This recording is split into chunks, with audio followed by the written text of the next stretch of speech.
Katikkiro wa Buganda Charles Peter Mayiga atongozezza emisinde gy'amazaalibwa ga Kabaka egy'omulundi ogw'e12 mu bimuli bya Bulange. Nina essanyu lingi okulangirira nti enteekateeka z'emisinde gy'amazaalibwa ga Kabaka 2025 nzitongozza. Nga bwe gwali omwaka oguwedde ne ku mulundi guno emisinde gy'amazaalibwa gano gya kutambulira ku mulamwa ogw'okulwanyisa siriimu.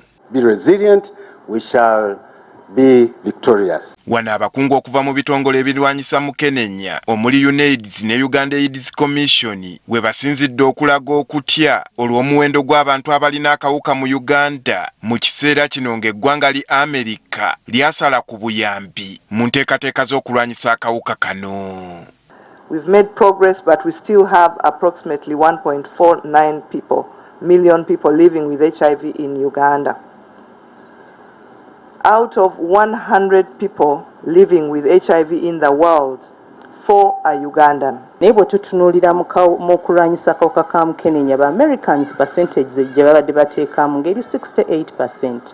That's a very, very big percentage which we cannot breach. Katikkiro mu kwogera kwe akubirizza gavumenti okussa ku mwanjo ekyokulwanyisa Mukenenya. Ebeeko weeteme ssente esoosowaze ebyokulwanyisa Mukenenya. Bwe tuba nti mu bantu abali mu nsi yonna buli bana abalina Mukenenya bali mu Uganda, ekyo kya bulabe ku buwumbi n'obuwumbi obuli mu nsi yonna. Era akubirizza bannayuganda okukomya okuliisa ebijanjaalo empiso mu lutalo lw'okulwanyisa siriimu. Obudde buno bwakuba bakalaba.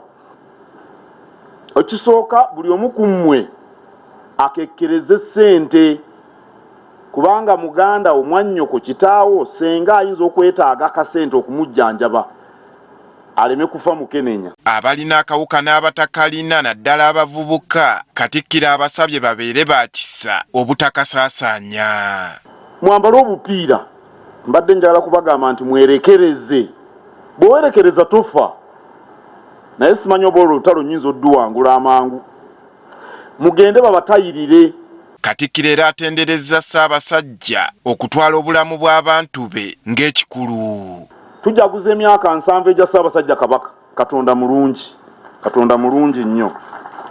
Era twebaza Ssaabasajja okusoosowaza abantu be ng'ajaguza emyaka. Yakulira kampuni ya Nation Media Susan Nsibirwa nga be bamu ku batadde ensimbi mu misinde gino ategeezezza nga b'ekitongole bwe basoosowaza ebyobulamu bw'abantu be baweereza nga kye kyabawaliriza okuvujjirira enteekateeka eno. Ffenna tukimanyi nti kati okuva Abaamerika we basayininze ne basalako obuyambi nti ate kati embeera egenda okwongera okwonooneka. Ono ategeezezza nga bwe bagenda okukozesa buli mukutu gw'amawulire oguli mu Nation Media Uganda okulaba ng'omulamwa gwa Ssaabasajja ogw'okulwanyisa akawuka ka Mukenenya gutuukirizibwa. Kitugwanira ng'ekitongole tukozese platform zaffe zino tutegeeze abantu nti mujje mu Kabaka's Birthday Run, naye ate era mutegeere nti bannange obulwadde bwa Mukenenya bwebuli era ffenna kitugwanira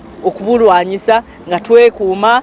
Emisinde gino gya kubeerayo ng'ennaku z'omwezi 6 omwezi ogwokuna omwaka guno nga gino gye gigenda okukulembera amazaalibwa ga Kabaka ag'emyaka 7. Andrew Kaggwa, Agafeeyo, Spark TV.